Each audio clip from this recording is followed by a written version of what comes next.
All right, here we go.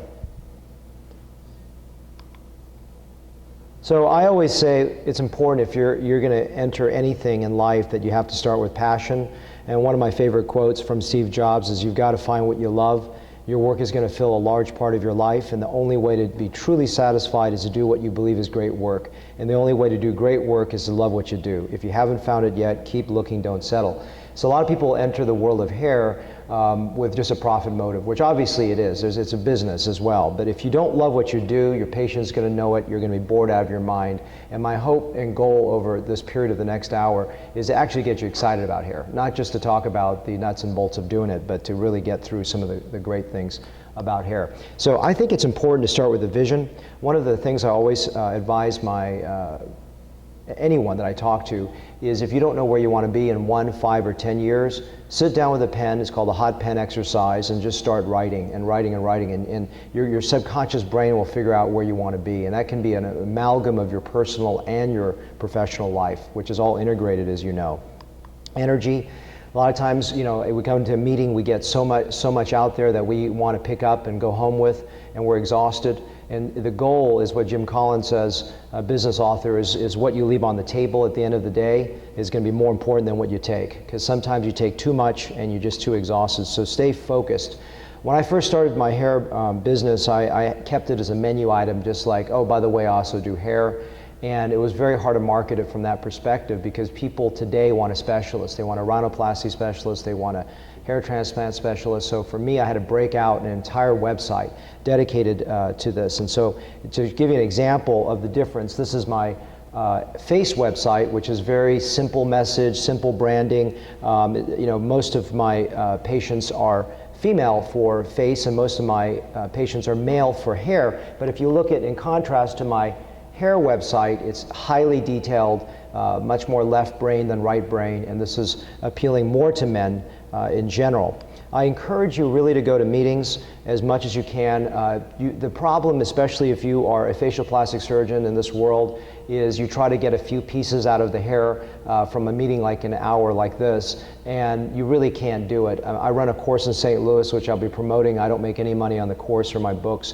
And you need to get your hands wet. I've seen my colleagues that come to my course who are great facial plastic surgeons, great surgeons in general, and I watch them make recipient sites, and they're just making average to poor recipient sites. And the cool thing is, within an hour, I can actually see the errors. Like, one person will consistently make sites going to the left, one will have inconsistent density on the right, and just because we're right-handed, and you're working on a three-dimensional topography, which is a melon, which is a model of a scalp, and I just make those subtle corrections, have you film it with your iPhone, and 20 minutes later you've corrected it, and now for the rest of your life you've got that correction set in your brain. So to me, it's very important is to have some humility going into hair and not look at it as like an easy thing to do. It can be easy, but it can also be very daunting if you're just doing it and treating it is not important. So training, for me, sitting for the hair boards was a really important part of this. It really taught me the dermatologic side. So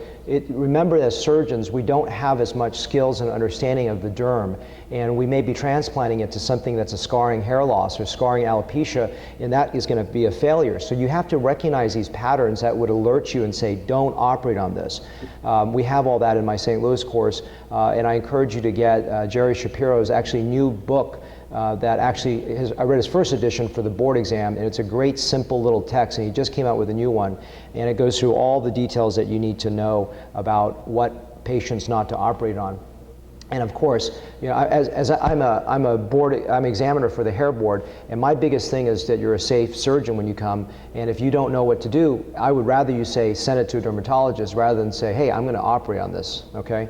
USP, unique selling proposition, very important to know what makes you unique. Things, for example, I give level 2 conscious sedation because I'm an accredited surgical facility. I'm really focused on patient comfort. I focus on design. I have robotic hair restoration, whatever. These things you have to sort of understand and embrace, and so that you know how to do a better work. everything is work. When you start to build a hair business, if you really want to build a hair business, you can't just stick it on, as I said, onto your list of menu services. Hair is a really unique beast, and you have to treat it with that utter respect. Otherwise, you're not going to have any traction in building your business. It'll be very, very difficult. The other thing that's important is just going back to the basics. You probably have all memorized or at least thought about the Norwood pattern scale, but I'll tell you that if you don't truly understand and digest this, and the way that you do it is not just by memorizing it, but when we work together in the workshop in St. Louis, I really help you understand patterns that are not natural. Example is, Amina, who works with me. I've done this for 15 years, she's done it for 23. When she first 3 years of my practice, she would point out a hairline that was artificial, and I said, there's no way, it looks fake. I mean, it looks natural. And then I started to go, oh, she's right, it's actually fake. Your brain starts to perceive this just as much as your colleague who may be doing breast surgery doesn't see an artificial rhinoplasty result, whereas is staring at you at the face from 5 miles away. I look at hair results and I can see it. When I was in San Diego, I was sitting next to a colleague of mine, esteemed facial plastic surgery colleague, and he was like, oh, all hair transplants look fake, and I can tell them apart. And I said, well, the gentleman in front of you has a transplant, and the gentleman to the right of you has a hair system, or hair piece. And he says, what? I can't tell. He goes, I know, because you can't see what I'm seeing. It takes years of training. So what I ask you is, don't look at this as a stepchild of your facial plastic practice, but start to work on understanding the dimensions of hair restoration and build. And I'm going to teach you that it actually is very creative, that this is not boring, this is fun, and you can create patterns that, in my opinion, are really nice and lovely for female hairlines, or this is a crown design. And then, just like a rhinoplasty or Gunter diagram at the end, I draw how I distributed it. And what this helps me do is, one, remember what I did, so I can go back and check my errors, check my issues. And two, I print this out, it's on my EMR, but I print it out and I leave it up on the wall so that the people that place know where to place based on the design pattern. I'll go through it with them, take about a minute and go through with them, and then I tape it on the wall so they can work through this. And subtle things that make all the difference in the world. The gentleman on the left doesn't have plugs, okay? These are not plugs, but they're not natural. And the problem with what he has there, he's got looks like pubic hair growing out, and the reason is that the grafts have been kinky and compressed during manipulation and insertion, and also the hairline is too straight and there's no density, and so this is a one-session correction. This gentleman here, oops, sorry, let's go back one. This gentleman here looks like he's got plugs. This is just compression, meaning the grafts don't fit the site well. So they're a little bit too big for the site, and they compress down, so the 3 or 4 hair grafts get compressed, which begs the next question is, why are there 3 hair grafts in the front hairline? That's insane. And then also the hairline's too straight. You can see through it. It doesn't match the temples. And so these are subtle errors that are partly attributed to the surgical techs and partly attributed to the physician or surgeon.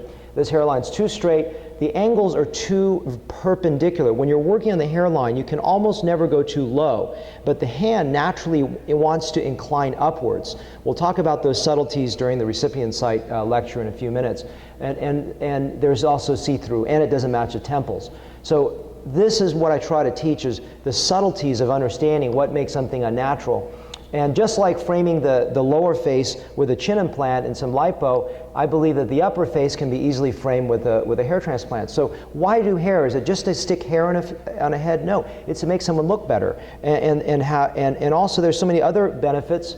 Although the patient looks a little happier than the before, you frame it differently for a woman. It's a completely different framing shape. It's more of an oval shape compared to the gentleman you saw before.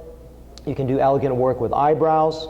You can do, combine with, I'm sorry, he's smiling a little bit there, but you can combine it with a little under eyelid fill. You can really reshape a female hairline.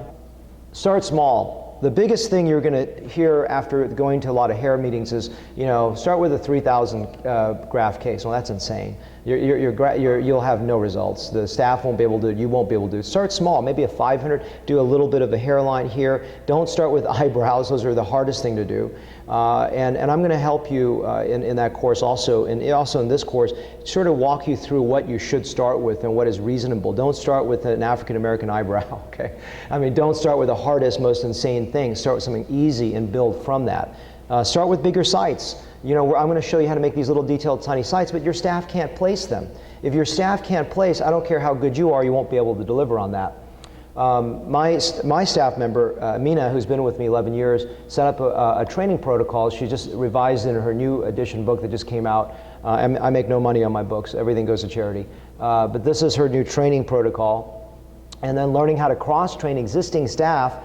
This book came out a couple years ago of how to, you know, with cross-training existing staff so they can both deliver the great results doing hair transplants as well as help you in other cases so that you don't have to double up on staffing. So always be creative. I'm going to hopefully teach you how to be creative during this session, and encourage you guys to come to St. Louis if you can. Okay, Nick, the next one is hairline, if you could pull that up for me.